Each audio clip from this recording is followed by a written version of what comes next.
নমস্কার বন্ধুরা, সবাইকে স্বাগত জানাই শ্রাবন্তী কিচেন অ্যান্ড ডেইলি ব্লগে। আজকে নিয়ে চলে এসেছি আরও একটা নতুন রেসিপি। আজকে একটা সোয়াবিনের রেসিপি বানাবো। রেসিপিটি পুরো দেখার জন্য আগে থেকেই অনুরোধ রাখলাম। এখানে আমি প্রায় 75 গ্রামের মতো সোয়াবিন ভিজিয়ে নিয়েছিলাম। এর থেকে যে এক্সট্রা জলটা থাকে সেটা আমি চেপে বার করে নিচ্ছি। আপনারা চাইলে এখানে সোয়াবিনের পরিমাণটা বাড়িয়ে বা কমিয়ে নিতে পারেন। তো সমস্ত সোয়াবিন থেকে জলগুলো এরকমভাবে হাত দিয়ে চেপে বার করে নিয়েছি। এবারে এর মধ্যে মিশিয়ে দেব কিছু শুকনো ইনগ্রেডিয়েন্টস। প্রথমেই দিয়ে দিচ্ছি এখানে কর্নফ্লাওয়ার। এখানে আমি 3 চামচ কর্নফ্লাওয়ার নিয়েছি। আপনারা চাইলে কর্নফ্লাওয়ারের পরিবর্তে ময়দা নিতে পারেন। দিয়ে দেবো এবারে স্বাদ মতো নুন, দিয়ে দিলাম একটু গোলমরিচ গুঁড়ো আর সামান্য একটু লাল লঙ্কার গুঁড়ো। আপনারা যে যেরকম ঝাল খান সেরকমই দেবেন। চাইলে এখানে আপনারা রেড চিলি কাশ্মীরি পাউডার দিয়ে দিতে পারেন। এবারে সমস্ত উপকরণগুলো বেশ ভালো করে হাত দিয়ে এর মধ্যে মিক্স করে নিলাম। এখানে কোনো রকম জল দিইনি। আর এখানে একটা বাটির মধ্যে আমি এখানে কাজু বাদামের পেস্ট বানিয়ে নিয়েছি। প্রায় 8-10টা কাজুকে আমি বেটে নিয়েছিলাম একটু। কড়ার মধ্যে দিয়ে দিয়েছি সাদা তেল।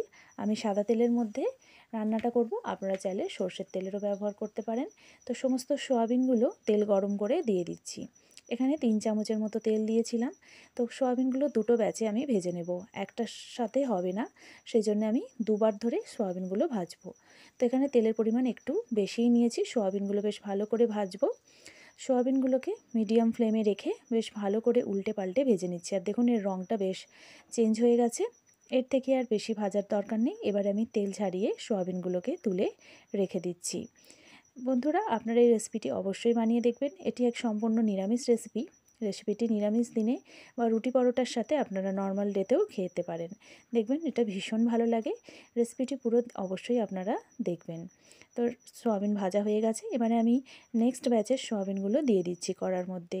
দিয়ে বেশ ভালো করে এই সোয়াবিনগুলোকেও আমি ভেজে নেব। আপনারা এই রেসিপিটি অবশ্যই একবার বাড়িতে ট্রাই করে দেখবেন। তো সমস্ত সোয়াবিন ভাজা হয়ে গেছে। সোয়াবিনগুলো আমি তুলে নিচ্ছি। এই সোয়াবিনগুলো বেশ মুচমুচে হয়েছে। এরকমভাবেও সোয়াবিন ভেজে খেয়ে দেখতে পারেন। এগুলোও ভীষণ টেস্টি হয়। এবারে আমি রান্নাটাকে এগিয়ে নিচ্ছি। এই কড়ার মধ্যেই দিয়ে দিচ্ছি আমি 2 চামচ সাদা তেল। দিয়ে দিচ্ছি গোটা গরম মশলা আর দিয়ে দিচ্ছি একটা শুকনো লঙ্কা ফোড়নে। দিয়ে একটু নাড়াচাড়া করে নেব। এরপরে আমি এর মধ্যে দিয়ে দেবো একটু গ্রেট করা আদা। এখানে আমি 1 ইঞ্চি আদাকে গ্রেট করে নিয়েছি। গ্রেট করা আদা দিয়ে কড়ার মধ্যে বেশ কিছুক্ষণ নাড়াচাড়া করব। প্রায় 1 মিনিটের মতো একটু নেড়ে নিয়েছি। তারপরে এর মধ্যে দিয়ে দিচ্ছি হলুদ গুঁড়ো, দিয়ে দিচ্ছি একটু লঙ্কার গুঁড়ো, দিয়ে দেবো একটু জিরে গুঁড়ো আর একটু ধনে গুঁড়ো। জিরে ধনে এই দুটোকে আমি শুকনো খোলায় নেড়ে তারপরে গুঁড়ো করে নিয়েছিলাম। তো সমস্ত মশলাগুলো তেলের মধ্যে একটু নাড়াচাড়া করে নিচ্ছি। বেশ ভালো করে নাড়াচাড়া করে নেব 1 মিনিটের মতো। তারপরে এর মধ্যে আমি একটু জল মিশিয়ে দেব। অল্প করে জল মিশিয়ে মশলাটাকে কষিয়ে নেব। এখানে আরও একটু জল লাগবে। তো জল দিয়ে মশলাটা বেশ ভালো করে কষিয়ে নিচ্ছি। এবারে এর মধ্যে দিয়ে দিচ্ছি আমি কয়েকটা কাঁচা লঙ্কা চেরা। এখানে 2টো কাঁচা লঙ্কা ছোটো ছোটো করে আমি টুকরো করে চিড়ে নিয়েছিলাম। তো মশলা থেকে দেখুন তেল ছাড়তে শুরু করে দিয়েছে। এরকম সময় আমি দিয়ে দিচ্ছি কাজু বাদামের পেস্টটা। কাজু বাদামের পেস্টটা দিয়ে বেশ ভালো করে আবারও মশলাটাকে কষাতে হবে। এখানে ফ্লেমটা আপনারা অবশ্যই লো টু মিডিয়ামে রাখবেন। হাই ফ্লেমে রেখে কখনোই মশলা কষাতে যাবেন না, তাহলে কিন্তু ধরে নিতে পারে মশলাটা কড়াতে। তো এবারে এর মধ্যে আমি দিয়ে দিচ্ছি কাজু বাদাম বাটা জলটা। তো এবারে আবারও এটাকে আমি ফুটতে দিয়ে দিয়েছি। এর মধ্যে দিয়ে দিচ্ছি কয়েক টুকরো ক্যাপসিকাম। এখানে আমি একটা ক্যাপসিকামের হাফ ক্যাপসিকাম কেটে নিয়েছিলাম স্কোয়ার করে কেটে। তো এবারে এর মধ্যে দিয়ে দিলাম। দিয়ে বেশ ভালো করে মিক্স করে নিচ্ছি।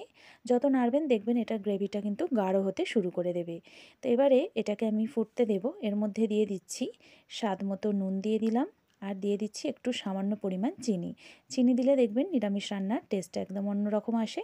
তো সমস্ত উপকরণগুলোকে বেশ ভালো করে মিক্স করে দিচ্ছি। এবারে আমি এর মধ্যে দিয়ে দিচ্ছি ভেজে রাখা সোয়াবিনগুলো। গ্রেভিটা বেশ গাঢ় হয়ে এসেছে। এর মধ্যে সোয়াবিনটা দিয়ে বেশ ভালো করে এবারে মেশাতে হবে। সোয়াবিনগুলো কর্নফ্লাওয়ারে কোট করা বলে এটা কিন্তু খুব মুচমুচে হয়েছে। তো বেশ ভালো করে সোয়াবিনগুলো এই গ্রেভির মধ্যে মিক্স করে দিচ্ছি। এটা কিন্তু পুরোপুরি আমি নিরামিষ রেসিপি বানাচ্ছি। পেঁয়াজ রসুন ছাড়া এই রেসিপিটা আপনারা অবশ্যই ট্রাই করে দেখতে পারেন। এবারে এর মধ্যে দিয়ে দিচ্ছি প্রায় 1 কাপ মতো জল। খুব বেশি এটা ঝোল ঝোল হবে না, এটা একটু গাঢ় গাঢ় হবে রেসিপিটা। তো আমি এটাকে ফুটতে দিয়েছিলাম। আপনাদের 1.5 মিনিট পরে দেখাচ্ছি দেখুন কতটা গ্রেভিটা কমে এসেছে। ওপর থেকে একটু গরম মশলা ছড়িয়ে দিলাম। দিয়ে বেশ ভালো করে মিক্স করে দিচ্ছি। সয়াবিনের গ্রেভিটা খুব কমে এসেছে আর এটা খুব গা মাখা মাখা হয়েছে। এটার টেস্ট খুবই সুন্দর হয়। বন্ধুরা, আপনারা এই রেসিপিটি অবশ্যই বাড়িতে একবার হলেও ট্রাই করে দেখতে পারেন। নিরামিষ দিনে রুটি পরোটার সাথে, লুচির সাথে এটা ভীষণ সুন্দর লাগে। গরম ভাতের সাথেও এটা আপনারা বানিয়ে দেখতে পারেন। তো বন্ধুরা, রেসিপিটি কেমন হয়েছে অবশ্যই কমেন্ট বক্সে জানাবেন। ভালো লাগলে একটি লাইক করবেন। এরকম রেসিপি দেখতে চাইলে চ্যানেলটিকে সাবস্ক্রাইব করবেন আর পাশে থাকা বেল আইকনটি অবশ্যই প্রেস করবেন। থ্যাংক ইউ সো মাচ বন্ধুরা রেসিপিটি দেখার জন্য।